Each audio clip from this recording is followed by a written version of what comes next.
Yeah. Okay, cool. That's what it answered as well. All right, so we're moving along because we have some flights to catch and some other things to, we have to make a change in the schedule.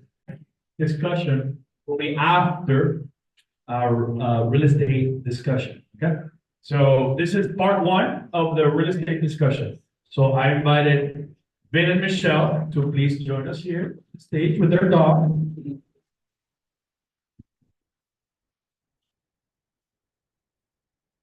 Microphone two.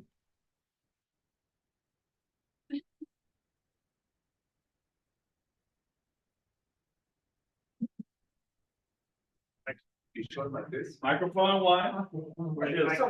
Oh.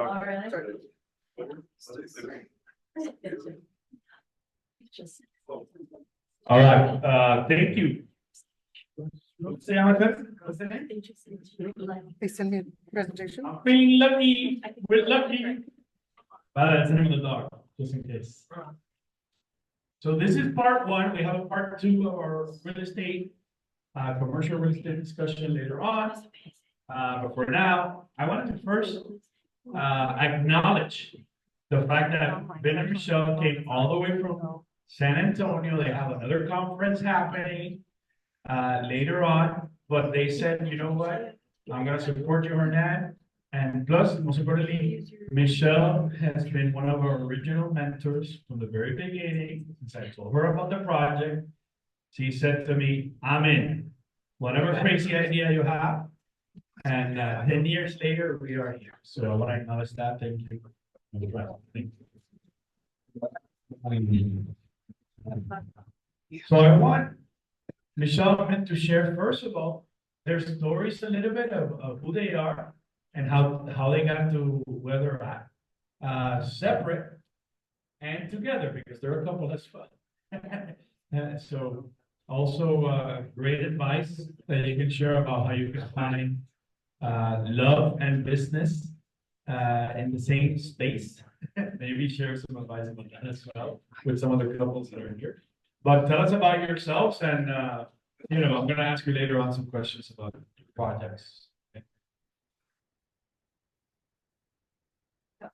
My name is Michelle. I know some of the people, but if you're new to the group, this time, my last career, I promise, is real estate now. When I started out in Prentice, I was entrepreneur in staffing and accounting, talent management. So helped a lot with resume writing, helping with interviews. And then I went into owning a construction company here in South Florida because I knew I was going to be an investor, just didn't know how to get into real estate. So there's many different ways to get in. People think automatically get your real estate agent license. But I went the harder way with actually becoming a female general contractor here in South Florida.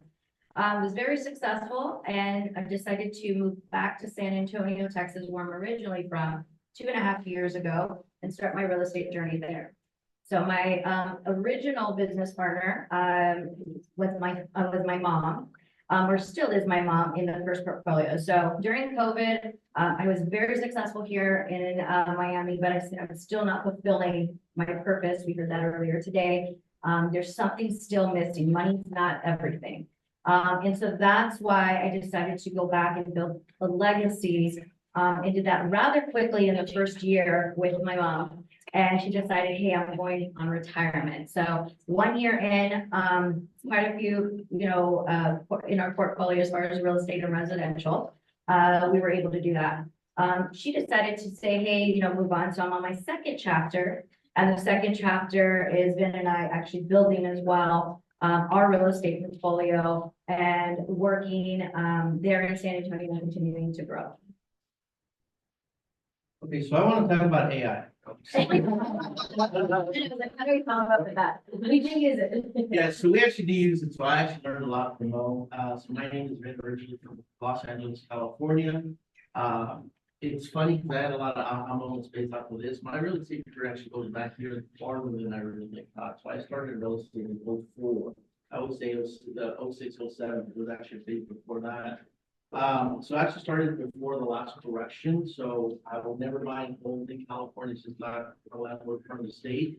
So I was doing a lot of my investment in Arizona. So then March of '08 happened, and I think they finally got the bottle. So I know the good and the bad. It was something I should shy away from, of getting kicked in the teeth and actually losing property and having everything go to hell.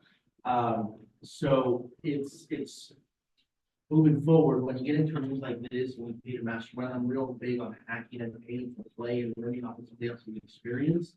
Looking around, I'm like, I'm taking advice, they're all just theory people. I'm like, well, this is how you're supposed to do it. This is how you're supposed to do it. And I'm like, okay, what have you done? I'm like, thinking about it, I'm like, I've done more than you. And my analogy is, why would I go to my uncle that's been divorced 7 times, asking him for love advice? That just doesn't make any sense to me. So lo and behold, one of those nights, after about 2 years of being out of real estate, I was up late, saw an infomercial. And one of those aha moments, I'm like, the guy on TV's talking directly to me.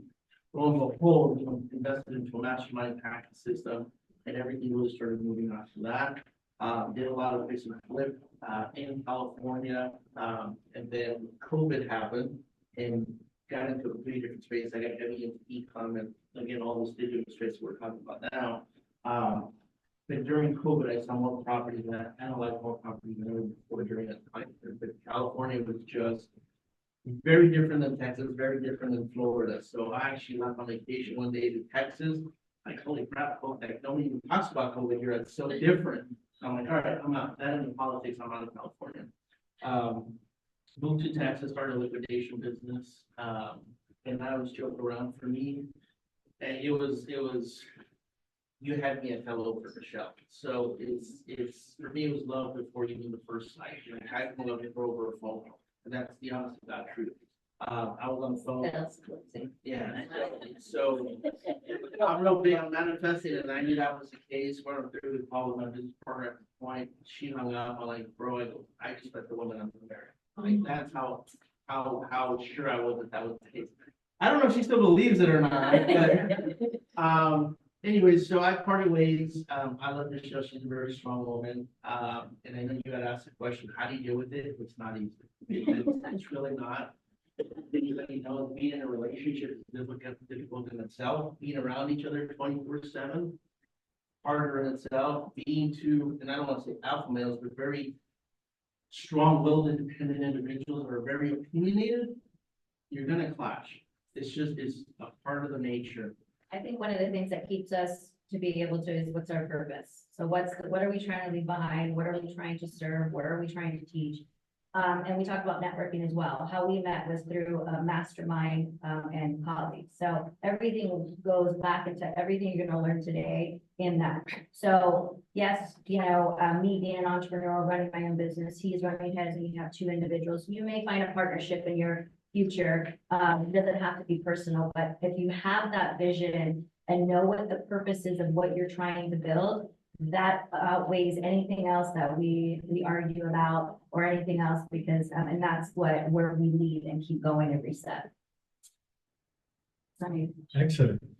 By the way, we can take this in many directions, but I know you gotta go, and I wanna talk business, right? Yep. So, yeah, so I buy a house, you know, I guess most of us are trying to buy a house or thinking about buying a house. That's a normal, right, real estate transaction. But you guys go beyond that, right? You're not only buying your house, but you're buying and making money off, you know, hundreds of houses, right? Why don't you share a little bit about what you do and a little bit about, you know, people thinking about investing, because I don't have $5 million for a house, right?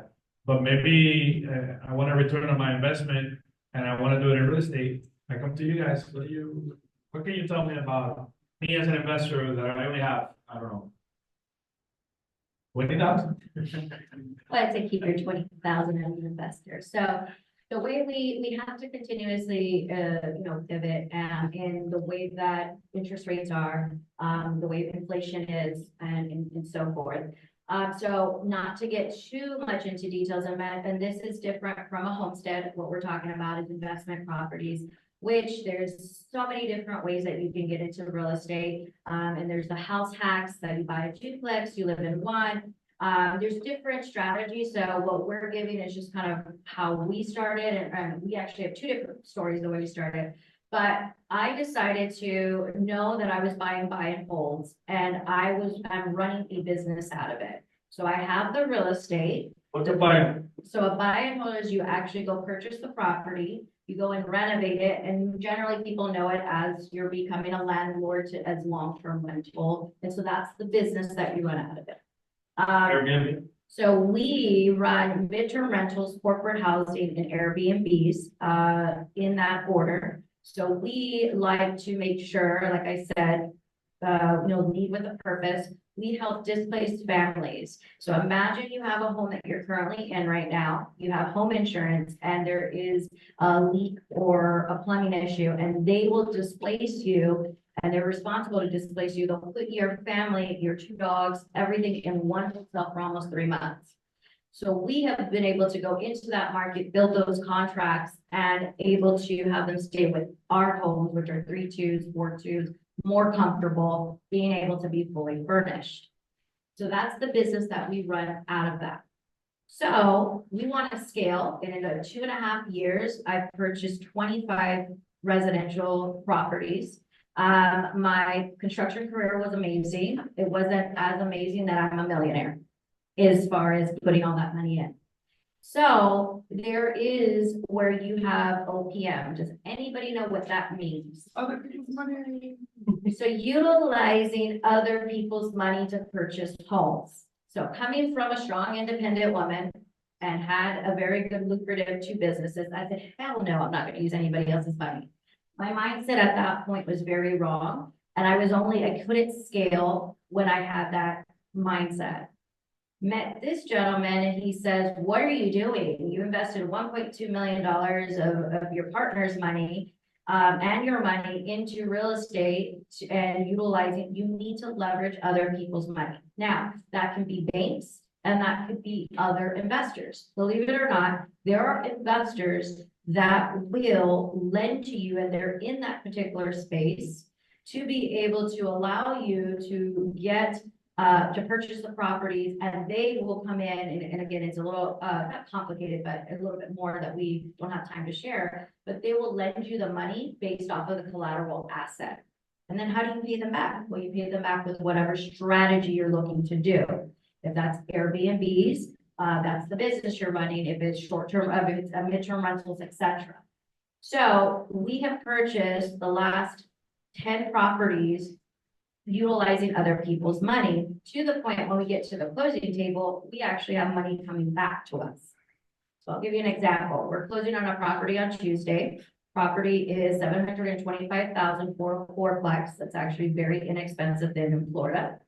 We're buying that creative finance, which that's another strategic way to purchase properties. And we are having to come to the closing table with $70,000.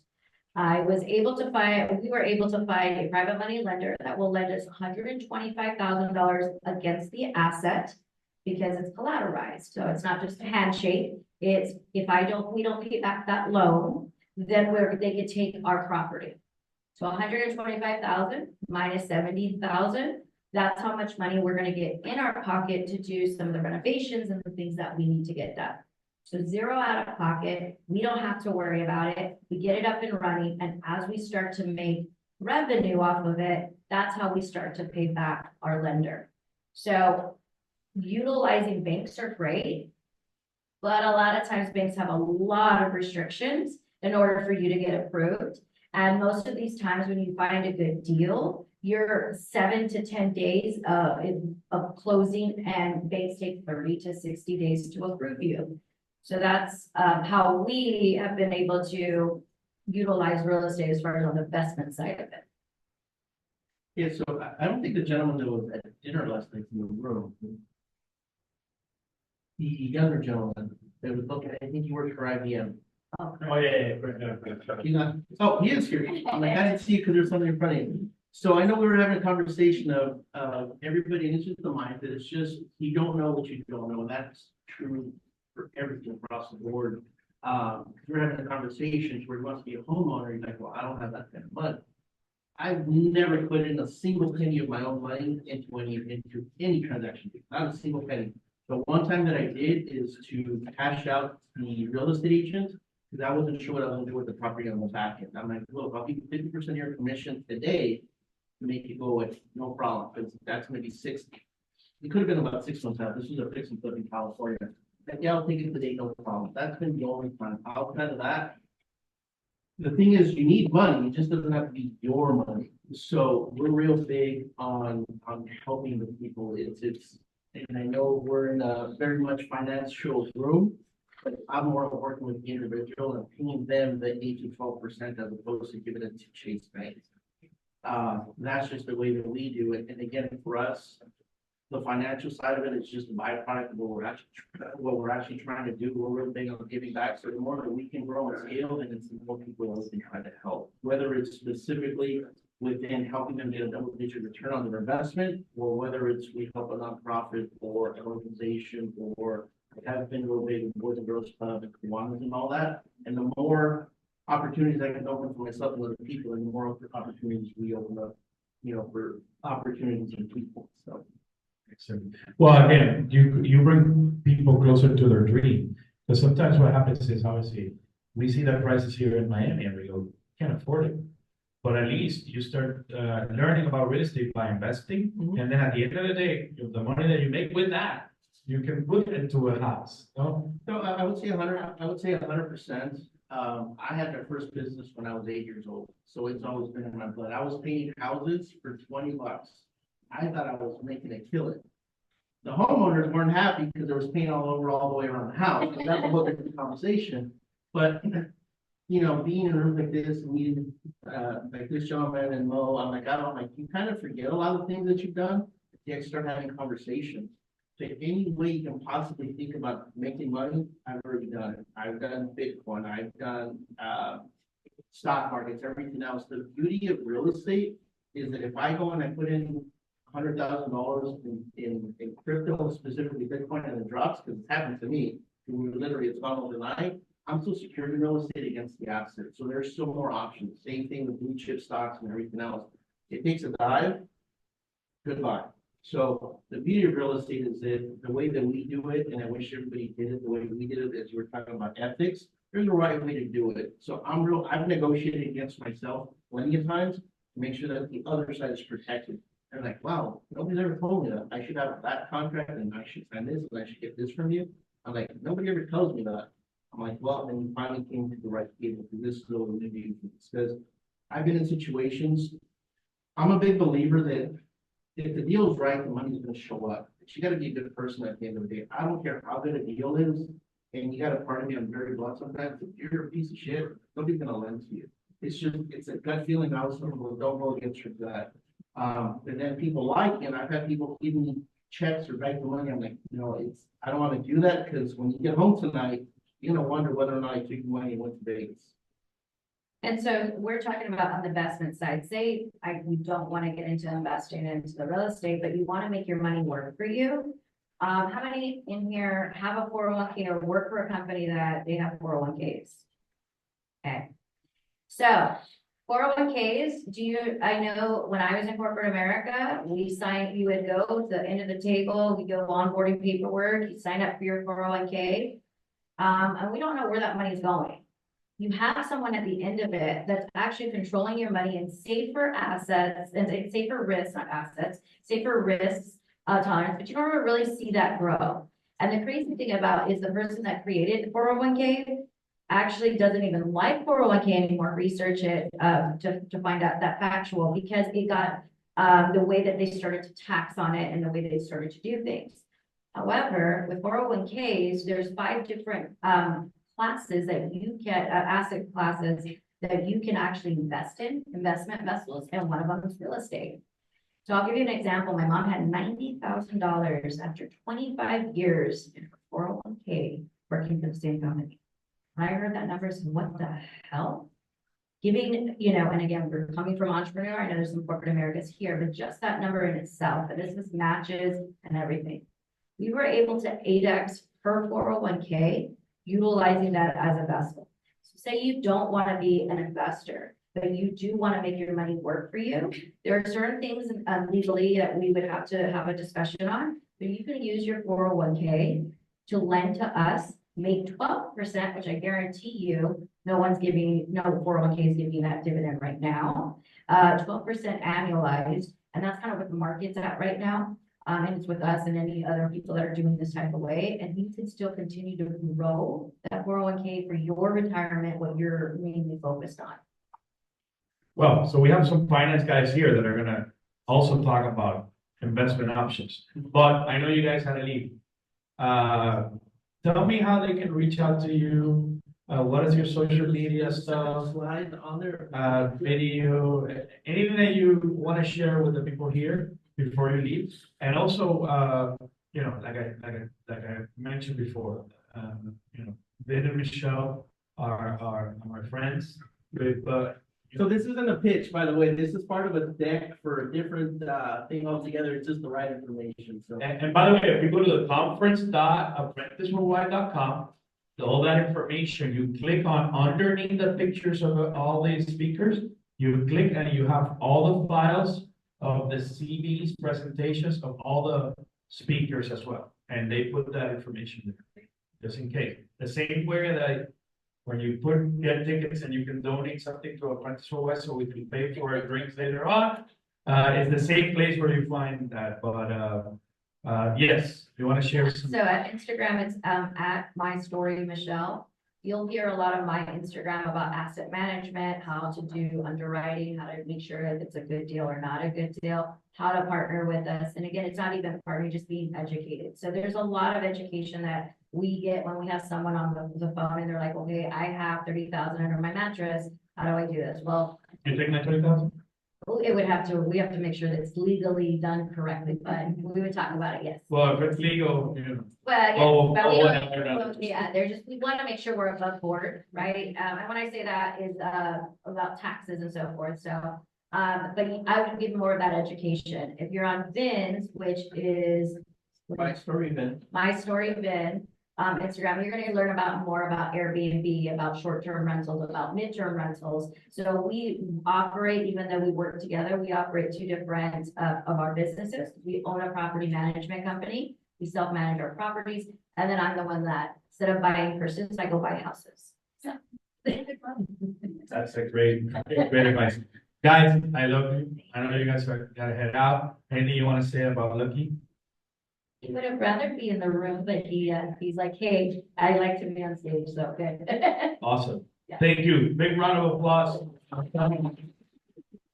And there's Guillermo, Benitez, and Iggy are up. And then